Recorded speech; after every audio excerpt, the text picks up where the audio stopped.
마하 20. 극초음속 무기 부활. 북중 러 대성 통곡.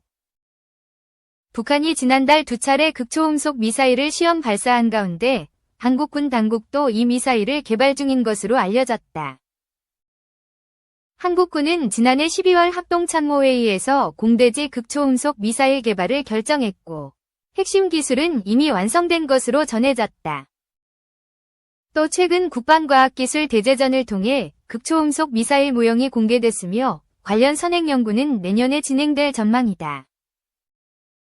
앞서 북한은 지난달 5일과 11일 2차례에 걸쳐 극초음속 미사일을 시험 발사했다.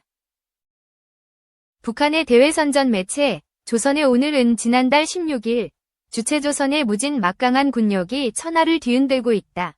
며 극초음속 미사일 시험 발사에 성공했다고 주장했다. 아울러 힘이 강해야 나라의 자주권과 존엄을 지킬 수 있다. 면서 극초음속 미사일 시험 발사의 배경을 엄혹한 국제 정세 탓으로 돌렸다. 극초음속 미사일은 순항미사일과 탄도미사일로 나뉜다. 한국군 당국이 주력하는 것은 전투기 장착이 가능한 순항미사일이다. 전투기가 고속으로 비행하는 상태에서 극초음속 미사일을 쏠 경우 빠른 가동이 장점이다.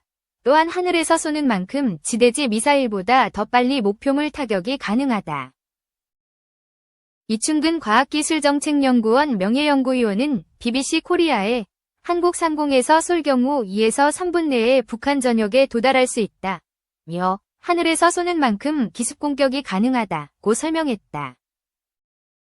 반면 북한이 개발 완성을 주장하는 극초음속 미사일은 탄도미사일 기반이다. 탄도미사일 끝에 활공체를 다는 형식으로 높이 올랐다가 떨어지면서 대기권에 진입할 때 극초음속이 나타난다. 하지만 운동에너지를 계속 잃는 만큼 활공거리가 길어질수록 속도는 떨어지게 된다.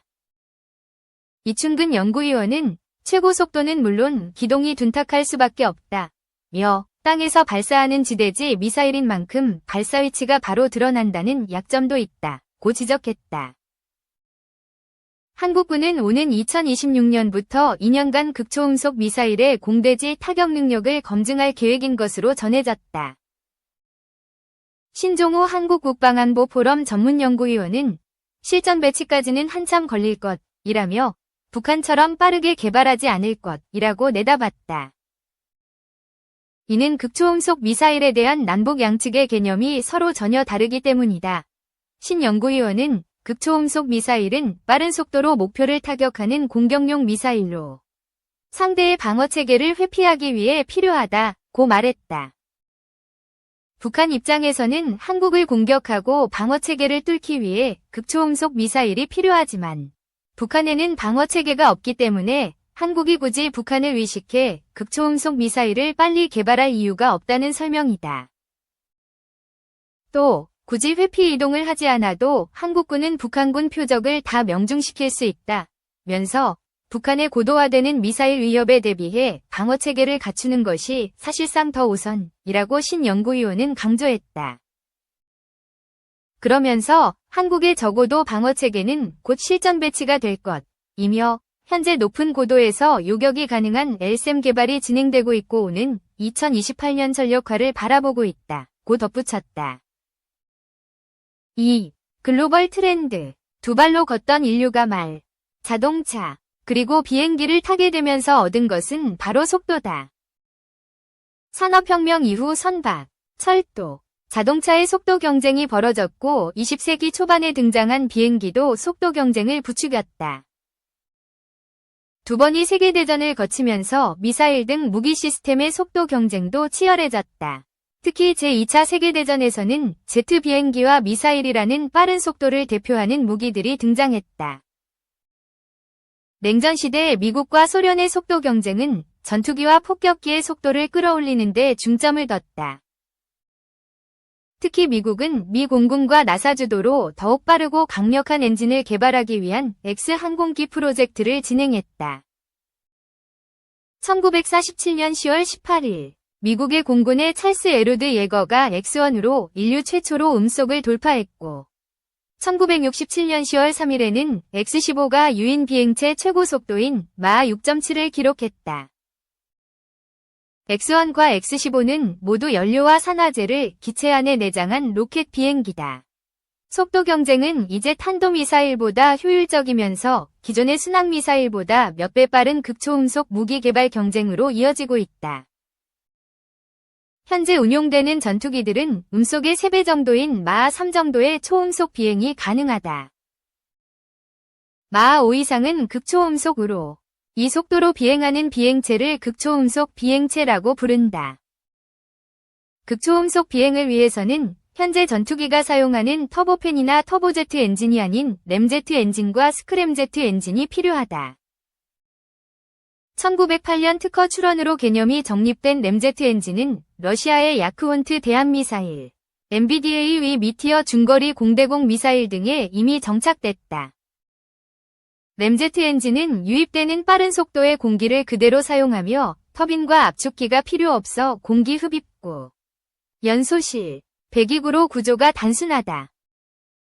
공기 흡입구에서 초음속으로 유입된 공기는 충격파에 의해 아음속으로 속도가 늦춰져 연소실로 보내진다. 램제트 엔진은 이론상 최고 속도는 마하 6 정도다. 램제트 엔진을 향상시킨 스크램제트 엔진은 초음속의 공기가 그대로 연소실로 유입되며 최고 속도는 마하 15 이상이다. 현재 개발되고 있는 극초음속 무기들은 대부분 스크램제트 엔진을 사용하고 있다. 미국은 나사와 미 공군이 최초의 극초음속 비행체 X-43를 개발했고 2004년 3월과 2004년 11월에는 마하 9.8의 속도로 10초간 비행에 성공했다. 극초음속 비행체는 유입 배출되는 공기가 계속 초음속을 유지하고 있기 때문에 연료를 점화시키고 연소를 유지하기 위한 첨단 기술이 필요하다. 빠르게 비행하는 비행체 표면은 공기와의 마찰로 인해 높은 온도로 가열되며 공기 흡입구 내부도 초음속을 유지하기 때문에 높은 온도를 유지한다. 내 외부를 높은 온도에서 보호하기 위한 재료의 개발과 냉각을 유지하기 위한 기술이 필요하다. 현재의 램제트 엔진과 스크램제트 엔진 모두 초기 가속을 위해 로켓 부스터 같은 보조 추진기관이 필요하지만 자체적으로 초음속으로 가속하기 위한 이중 모드 엔진 관련 연구도 계속되고 있다. 극초음속 무기는 크게 극초음속 항공기, 극초음속 순항미사일, 그리고 극초음속 글라이더로 분류할 수 있다. 무기 선진국들이 개발에 집중하고 있는 것은 극초음속 순항미사일과 글라이더다. 극초음속 순항미사일은 기존의 아음속도는 초음속 순항미사일보다 훨씬 빠르기 때문에 상대방이 탐지하더라도 방어를 준비할 틈을 주지 않는다. 극초음속 글라이더는 부스터로 사용되는 탄도미사일이나 로켓 부스터에 실려 고도 100km 정도에서 분리된 후 성층권 내에서 비행하면서 목표로 돌진한다. 공격용 탄도미사일은 연료와 산화제를 함께 내장하고 있어 장거리 미사일일수록 크기가 크지만 극초음속 글라이더는 극초음속 엔진 가동을 위한 부스터로만 사용하기 때문에 무기 시스템 크기를 줄일 수 있다. 탄도미사일은 탄도 곡선을 그리기 때문에 높이 올라갈수록 레이더의 족이 탐지될 확률이 커지고 탐지에 따른 요격 확률도 높아진다.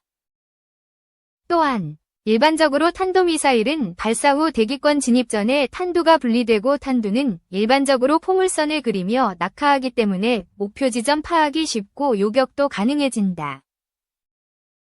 하지만 극초음속 글라이더는 발사가 탐지되더라도 성층권 안에서 비행 코스를 바꾸는 활강이 가능하기 때문에 비행 궤적 산정과 요격이 매우 어렵다. 아직 개념 단계인 극초음속 항공기는 정찰용으로 주목받고 있다. 미국이 운용했던 SR-71 블랙버드는 마하 3.3이었지만 로키드 마틴은 마하 6의 극초음속 정찰기 SR-71을 제안하고 있다. 로키드 마틴은 속도가 새로운 스텔스다라면서 극초음속 능력을 강조하고 있다. 폭격기로도 활용될 수 있는 극초음속 무기의 군사적 가치 때문에 미중러는 개발 경쟁을 벌이고 있다. 초음속과 극초음속 개발 경험이 있는 미국은 2020년대 배치를 목표로 극초음속 무기를 개발하고 있다. 극초음속 글라이더는 로키드 마틴의 펠컨 HTV-2가 2010년 4월 지상에서 로켓에 실린 채로 발사되어 최고 속도 마하 20을 기록했다.